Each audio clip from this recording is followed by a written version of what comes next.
in my opinion, we are short of transmission network. There have been reported that overall the power sector faced almost 1 trillion in losses as per reports in March 2024. We are putting, more expenses rather than getting the advantage of, putting a generating stations close to the load. We are trying to pay the debts, but at the same time, we need to put more effort in other directions as well. If something is going wrong, we should have, stopped it or maybe revisited it. We go for things and we don't evaluate the choices is because of the political turbulence that the country has experienced over time, in a manner that the government that comes in, they just want to show quick reliefs.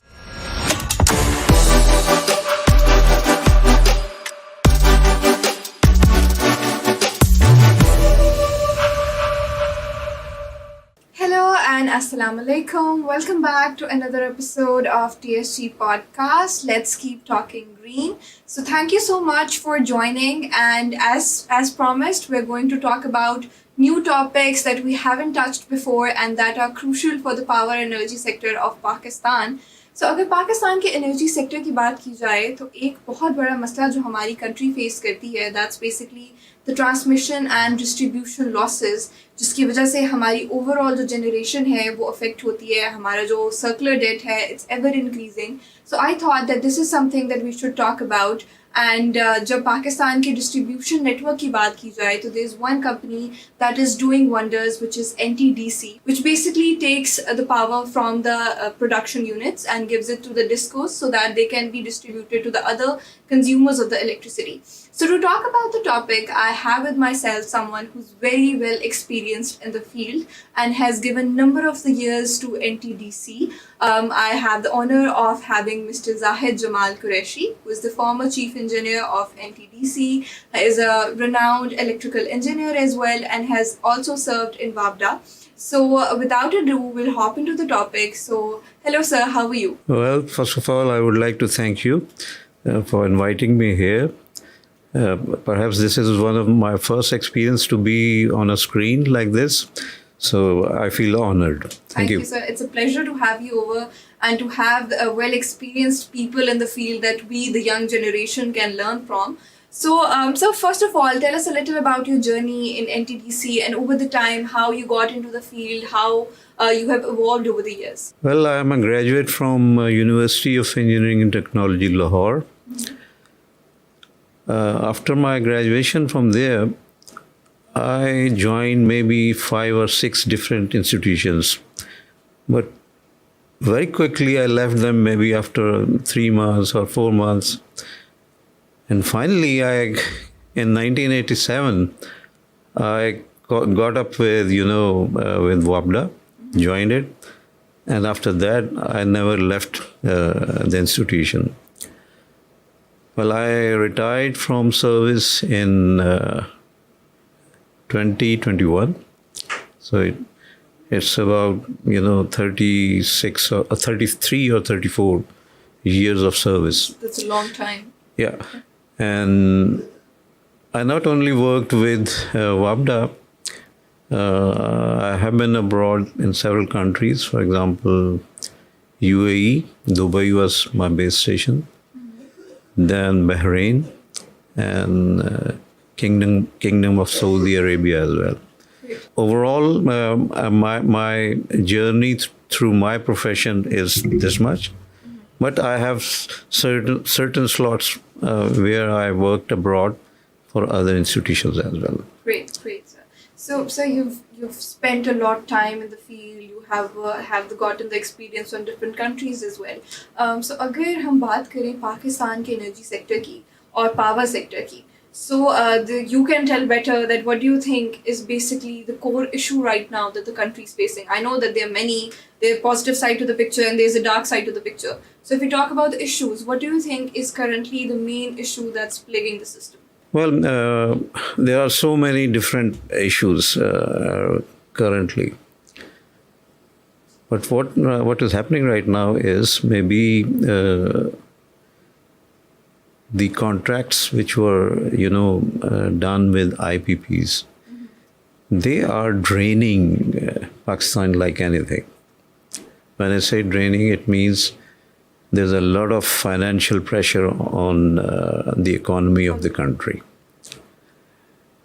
Maybe the conditions at that moment when those contracts were, sorted out and executed, the solutions, in opinion of those engineers at that time, those were the best possible solutions at that moment. But yes, over the years, I believe we should not have been dependent only on IPPs. We should have added our own generations as well. One of the main decisions which was taken in 1990 or maybe 91 was that WAPDA was stopped from adding its own generating stations. Yeah. That was one of the reasons that all these IPPs, they just came in, and now the contracts seem to be having problems for the economy. Another thing is, we have plenty of water. Yeah. Unfortunately, we have not utilized our water resource.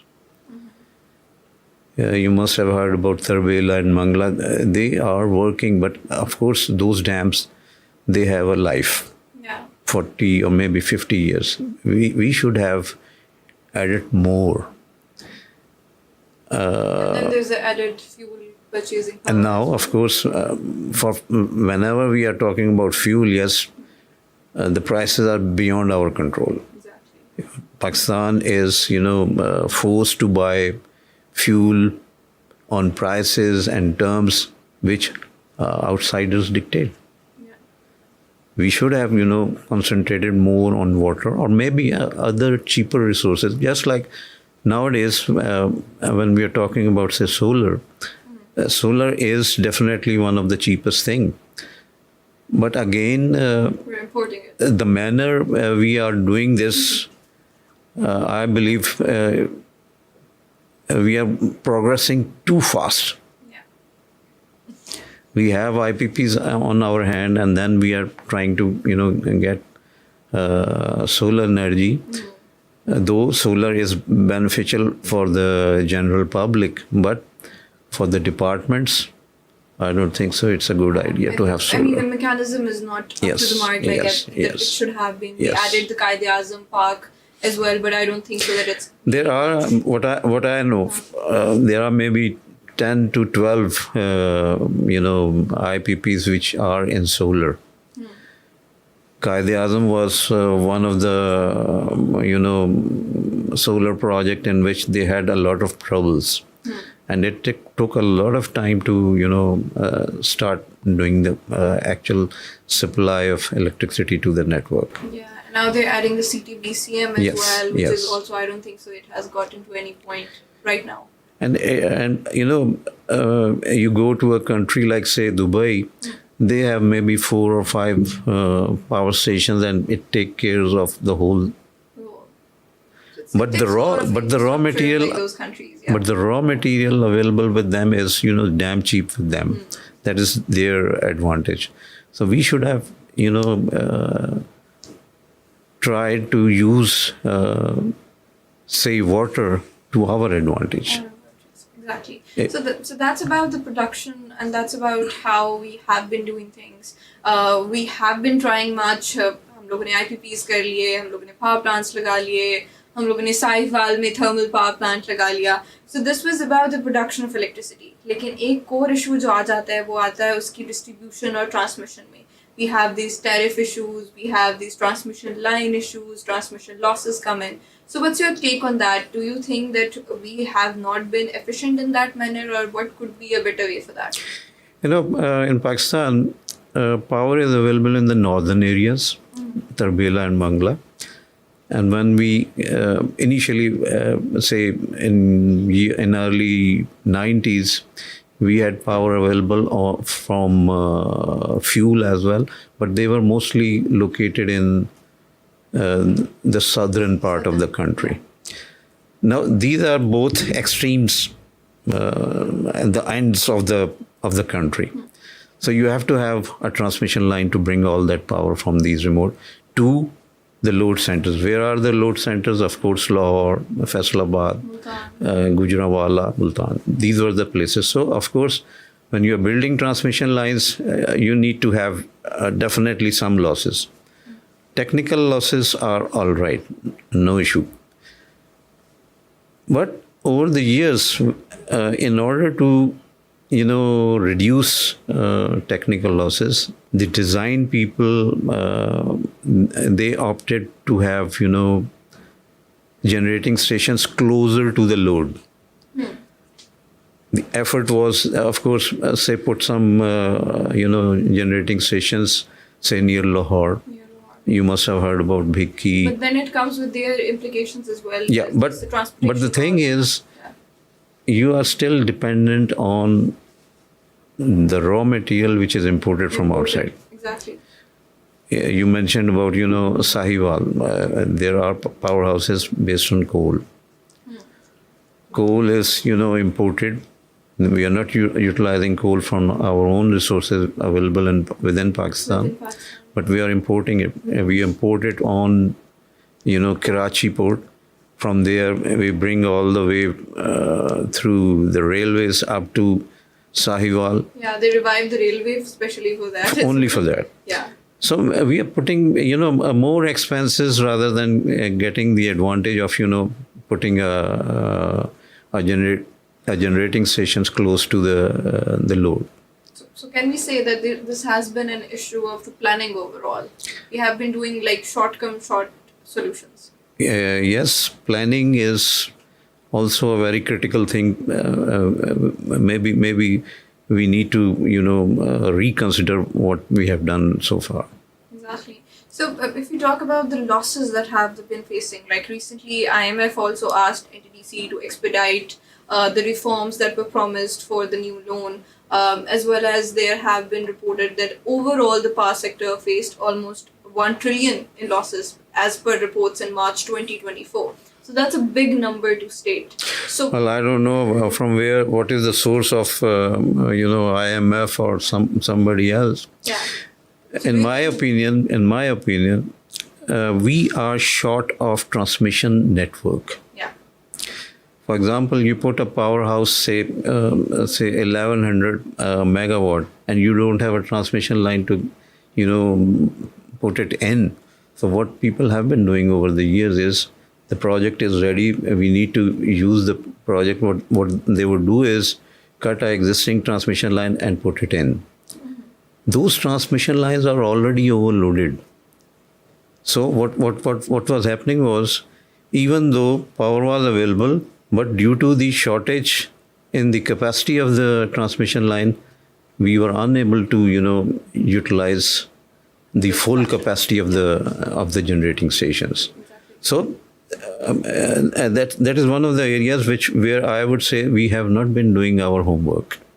We have been asking people to come in and put generating stations for us, but we have not been adding into our transmission network. Exactly. Currently, there have been some additions, but still they are not enough. And they're not in proportional to the generation that they're putting. I don't say not in proportion. I would say, for example, I would take an example of a line which is from Matiari to Bhaiperu, near to Islamabad. It has almost 4,000 megawatt of capacity to bring power from the southern part of the country to the load side of the country. Unfortunately, all those IPPs which were on the southern part, they were unable to, complete due to many reasons, our reasons, their own reasons, whatever. But the thing is, we have a transmission line, but we don't have enough power to transmit. So it's not a single thing that we should only say, no, this is, only the transmission thing. There are a lot of different kind of financial things are also there. You get money from some loan giving agency, and you are unable to, meet the conditions of that loan giving agency, and again, things go slow down. Definitely. So this is about this problems that are plaguing the system, that have been doing it since the very inception of Pakistan. But obviously, we have to look at the brighter side of the picture. We have to find a way out, being the new generation. So if I talk about the new regime, that is now it's the era of solar energy. We have seen that Pakistan has been one of the late entrants, but we have injected now a great amount into that. People are doing it on their own as well. The government is also putting in initiatives. But do you think that our system, because you know that there's a certain capacity that the transmission can hold, there's a certain capacity that the country can hold. Do you think that the amount that we're injecting in the system can the distribution system retain that? In my opinion, people investing in solar energy for their homes, definitely they are good for them. Yeah. But it is not good for the institutions like, say, LASCO, NTDC, because, already there are billions and billions of dollars which are there. Yeah. We have to give back. And not only give back, we have loans Yeah. to return back. Yeah.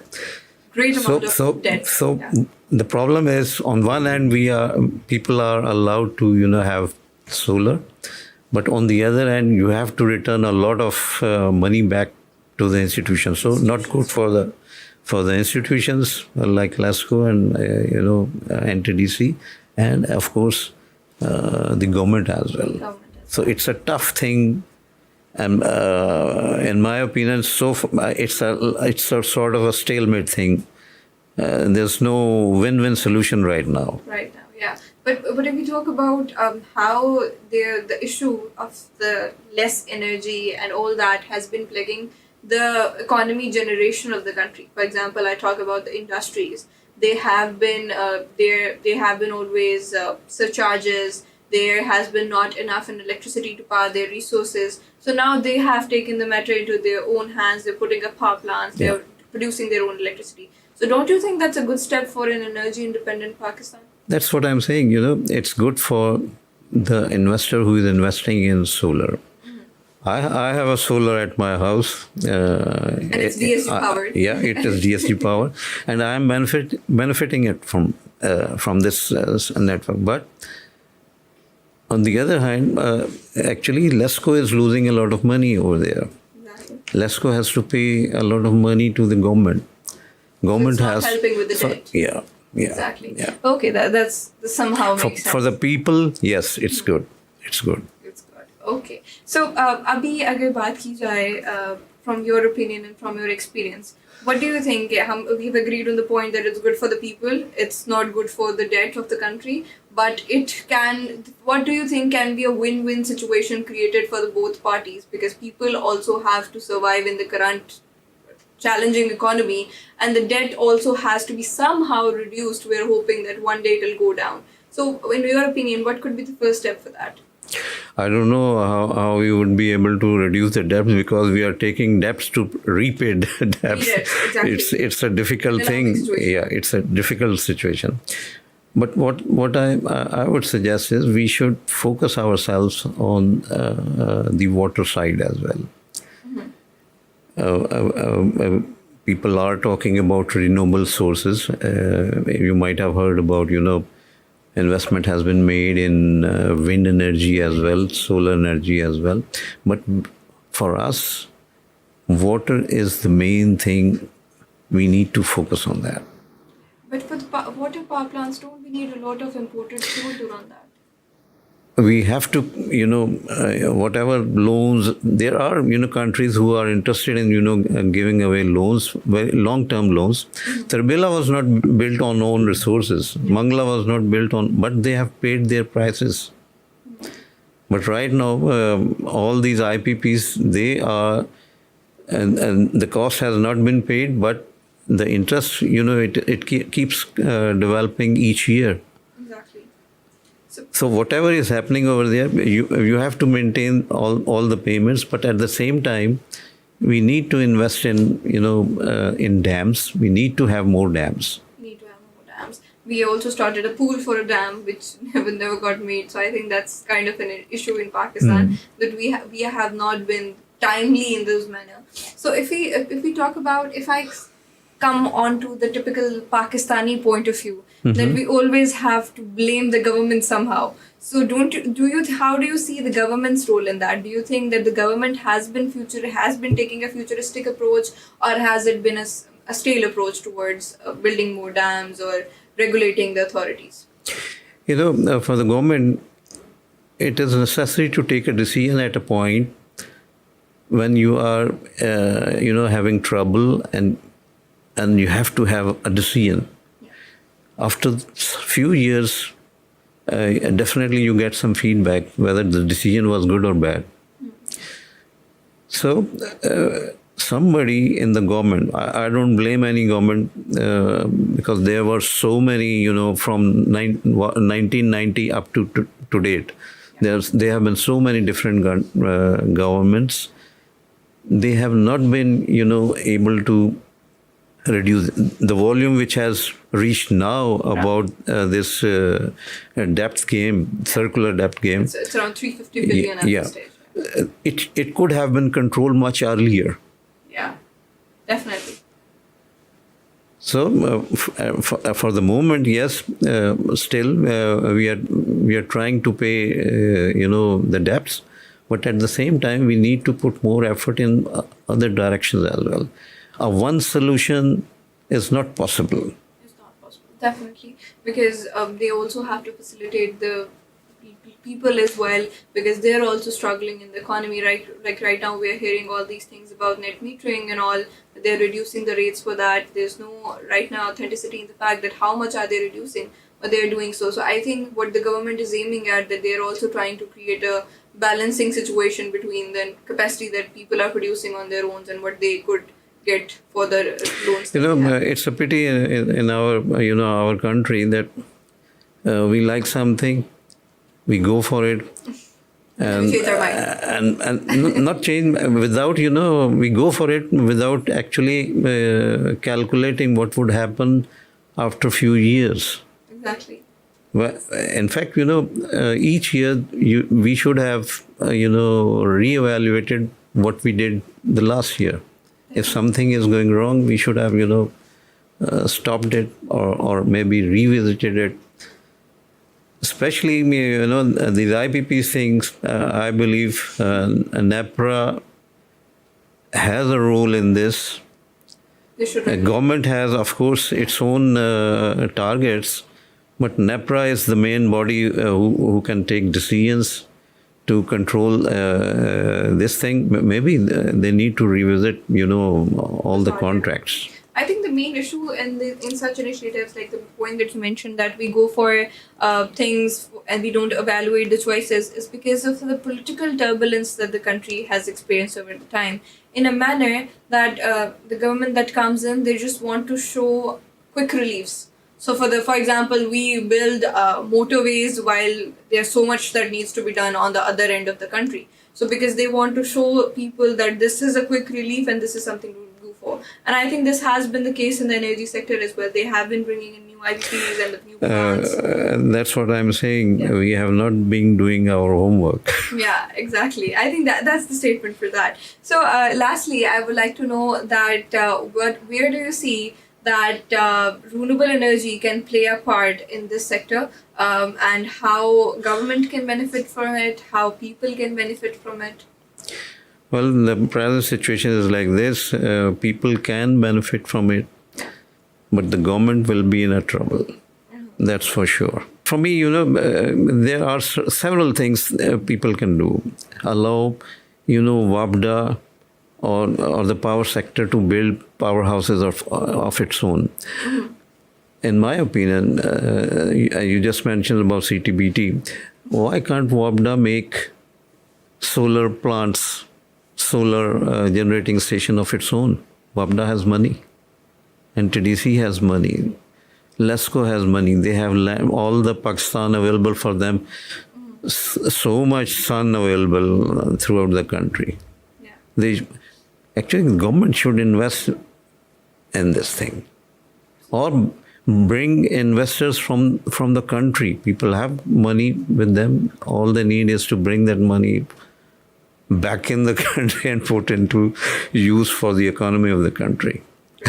So, hoping for a greener future, as we say, that this will somehow, things will change as they are moving towards a gradual change of betterment. So, let's hope that the government will put some thought into it and the productions will increase, as well as the distribution and the transmission will move towards a better situation. So, thank you so much for joining, sir. It has been a pleasure to gain something from your experience. So, Thank you. Thank you for joining. Thank you. So for the people watching, I think the outcome is to hope for the betterment, as we all are putting in our part, and so is the government. And inshallah, one day we'll see a greener future of Pakistan. Thank you so much for tuning in. We'll be back with another episode very soon. Allah Hafiz.